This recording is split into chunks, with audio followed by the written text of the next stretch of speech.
Oke, assalamualaikum warahmatullahi wabarakatuh.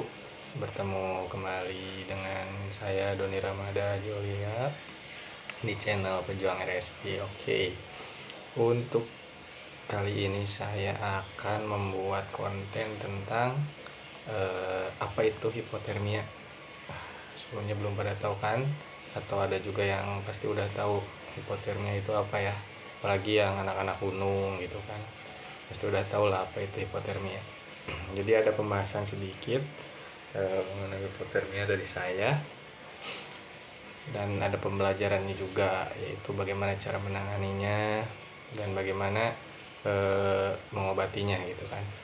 Oke, untuk yang pertama yaitu hipotermia apa sih? Nah, hipotermia adalah kondisi ketika suhu tubuh turun drastis hingga di bawah 35 derajat Celcius. Akibatnya, jantung dan organ vital lainnya gagal berfungsi. Nah, jika tidak segera ditangani, hipotermia dapat menyebabkan henti jantung, gangguan sistem pernapasan, bahkan kematian, teman-teman. Nah, suhu tubuh normal kan manusia ada di sekitaran 36,5 sampai 37,3 derajat Celcius. Nah, penurunan suhu tubuh umumnya terjadi ketika terpapar suhu udara atau air dingin yang ekstrim, nah, tanpa mengenakan pakaian yang tepat.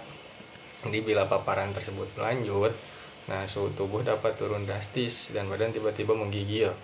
Kondisi ini disebut hipotermia dan merupakan kondisi yang kebilang gawat darurat. Oke, jadi penyebabnya hipotermia terjadi ketika panas yang dihasilkan tubuh tidak sebanyak panas yang hilang. Nah, sejumlah kondisi yang berpotensi membuat panas tubuh banyak hilang dan menyebabkan hipotermia, yaitu berada di tempat dingin dalam waktu yang sangat lama, mengenakan pakaian yang kurang tebal saat cuaca dingin, terus ada lagi terlalu lama mengenakan pakaian basah, dan juga berada di dalam air terlalu lama, misalnya akibat kecelakaan kapal tuh. Nah, hipotermia juga dapat dialami oleh siapa saja. Jadi, namun ada beberapa faktor yang dapat meningkatkan resiko seorang mengalami hipotermia, yaitu kelompok usianya tuh bayi, balita, dan juga lansia. Nah, terus ada faktor lainnya yaitu kelelahan, ada gangguan mental, misalnya demensia. Nah, konsumsi minuman beralkohol, terus penyalahgunaan nafsa, terus ada konsumsi obat-obatan, misalnya golongan opioid, obat bius, obat penenang, atau conidine. Nah, hipotiroidisme, radang sendi, stroke, diabetes, atau penyakit Parkinson.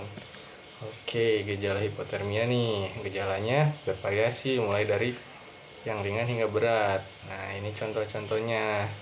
Yang pertama, ada gejala hipotermia ringan di suhu 32 sampai 35 derajat Celcius, yaitu memiliki ciri-ciri pucat, kulit terasa dingin ketika disentuh, terus mati rasa, menggigil, respon menurun, mengantuk, takikardia, terus napas jadi cepat gitu kan.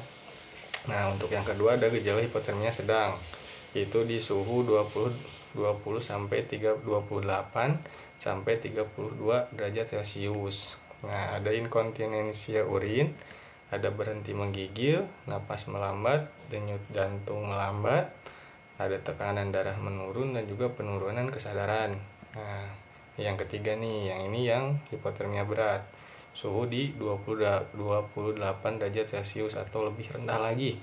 Nah, yang ke-1 ada kaku otot, ada bradikardia makin parah.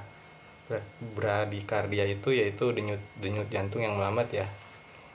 Nah, terus pernapasan dan denyut nadi yang sangat lemah, pingsan, dan juga yaitu henti jantung. Nah, pada bayi, hipotermia dapat ditandai dengan kulit yang terasa dingin dan terlihat kemerahan ya. Bayi juga terlihat diam, lemas, dan tidak mau menyusu atau makan. Nah, jadi kapan tuh harus ke dokter? Nah, hipotermia adalah kondisi gawat darurat yang harus cepat ditangani. Segera cari pertolongan medis ke dokter di rumah sakit terdekat bila Anda mengalami atau melihat seorang dengan gejala hipotermia seperti yang telah disebutkan tadi di atas ya. Nah, pengobatannya jika Anda melihat orang dengan hipotermia, maka tindakan awal yang perlu dilakukan adalah memeriksa denyut nadi dan pernapasan. Jika denyut nadi dan pernapasannya sudah berhenti, maka lakukanlah tindakan CPR dan cari bantuan medis. Nah, bila orang tersebut masih bernapas dan denyut nadinya masih ada, lakukan tindakan berikut. Nah, pindahkan penderita ke tempat yang lebih kering dan hangat secara hati-hati, karena gerakan yang berlebihan dapat memicu denyut jantungnya berhenti. Nah, ganti dengan pakaian yang kering. Jika pakaian yang dikenakannya basah, tutupi tubuh penderita dengan selimut atau mantel yang tebal agar hangat. Berikan penderita minuman hangat dan manis jika ia sadar dan mampu menelan. Berikan kompres hangat dan kering untuk membantu menghangatkan tubuhnya. Letakkan kompres di leher, dada, dan selangkangan. Hindari meletakkan kompres di lengan atau tungkai karena dapat menyebabkan darah yang dingin mengalir kembali ke jantung atau ke paru-paru. Nah, hindari penggunaan air panas, bantal pemanas, atau lampu pemanas untuk menghangatkan penderita. Panas yang berlebihan juga dapat merusak kulit dan menyebabkan detak jantung menjadi tidak teratur. Nah, temani dan pantau terus kondisi penderita hingga ada bantuan medis tiba. Oke, jadi segitu dulu pembelajaran kali ini dari saya. Mohon maaf bila ada kesalahan. Wassalamualaikum warahmatullahi wabarakatuh.